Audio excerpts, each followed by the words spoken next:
ରାତିରେ ସବୁ କଣ ଦାଣ୍ଡ ଅଙ୍ଗରେ ଆମେ କଣ କରେ ଦୀପ ସଜାଏ ନାକି ହଁ ଆହୁରି ଆମେ ବଡ ବଡିଆ ବି ଆମର ଡକା ହୁଏ ନା ବଡ ବଡିଆରେ କୋଉ ଗୀତ ଗାଅ ଅନ୍ଧାରେ ଆସି ଆଲୁଅ ଯାଅ ଅନ୍ଧାରେ ଆସି ଆଲୁଅ ଯାଅ ନା କହିଲେ ଦୀପାବଳି ଆମର କାହିଁକି ପାଳାଯାଏ କାହିଁକି ପାଳନ କରାଯାଏ ଦୀପାବଳି ପୁରାଣରେ କଥା ଅଛି କି ରାମଚନ୍ଦ୍ର କଣ 14 ବର୍ଷ ପାଇଁ ବନବାସ ଯାଇଥିଲେ ଯେତେବେଳେ ସେ 14 ବର୍ଷ ବନବାସ ସାରିକି ଅଯୋଧ୍ୟାକୁ ଫେରିଲେ ତାଙ୍କ ପ୍ରଜା ମାନେ ଖୁସିରେ କଣ କରିଥିଲେ ଦୀପ ଜଳାଇଥିଲେ ସେବେ କୁହାଯାଏ କି ସେବେଠାରୁ ଦୀପାବଳି ପାଳନ କରାଯାଉଛି ଆହୁରି ମଧ୍ୟ କଣ ଅଛି ନା ଦ୍ୱାପର ଯୁଗରେ କୃଷ୍ଣ ନରକାସୁରକୁ ବଧ କରିଥିଲେ ସେ ଲୋକମାନଙ୍କୁ ବହୁତ ହଇରାଣ କରୁଥିଲା ତାଙ୍କ ନିର୍ଯାତନାରୁ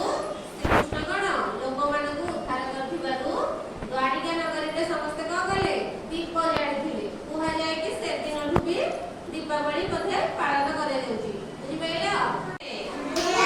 ତାପରେ ପୁଣି ସତ୍ୟ ଯୁଗରେ ଯେତେବେଳେ କଣ ଥିଲା ସମୁଦ୍ର ମନ୍ଥନ ହେଇଥିଲା ସେତେବେଳେ ମାତା ଧନ୍ତରୀ ଆଉ ଲକ୍ଷ୍ମୀଙ୍କର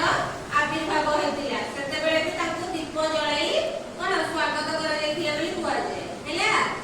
ତାହେଲେ କଣ କଣ ପାଇଁ ଦୀପାବଳି ପାଳନ କରାଯାଏ ଜାଣିଲ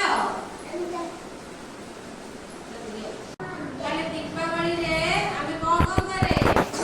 ଘର ଦ୍ୱାର ବି ସଜାଏ ନା ନାହିଁ ଘର ଦ୍ୱାର ପରିଷ୍କାର କରୁ ସଜାସଜା କରୁ ଲାଇଟ୍ ସବୁ ଲଗାଉ ନା କି ହେଲା ତମକୁ ଦୀପାବଳି ଭଲ ଲାଗେ ତମେ କେତେ ବାଣ ଫୁଟାଅ ଦୀପ ଲଗାଅ ନା ଲଗାଅନି କେବେ ପଡେ କହିଲ ଦୀପାବଳିଟା କାର୍ତ୍ତିକ ମାସରେ କେବେ